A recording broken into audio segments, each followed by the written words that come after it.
Tervetuloa johtajuuden joulukalenteriin. Eli tässä mulla on vieraana Kenneth Strömsholm, Vehon toimitusjohtaja. Me puhutaan erilaisista johtajuuden teemoista tässä joka päivä.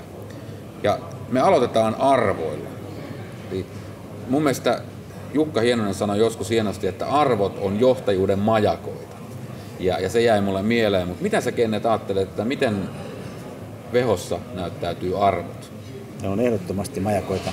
Ja Vehollakin on korkean tason arvot, puhutaan asiakaslähtöisyydestä, ammattimaisuudesta ja tuloshakuisuudesta. Mutta pidän vielä tärkeämpänä sitä, että nämä saavat niin kuin sisältöä. Esimerkiksi kun puhutaan johtajuudesta, niin minkälaista johtajuutta meillä pitää olla, jotta voidaan sanoa, että se on ammattimaista.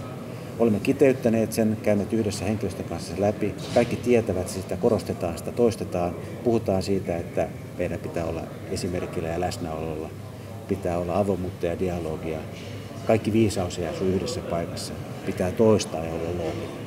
Ja kun tämä toteutuu, niin sitten ihan oikeasti arjessakin voi johtajuus olla sellaista, mitä ollaan haettu. Hienoa. Ja huomenna sitten uusi luukku ja siellä uusi teema.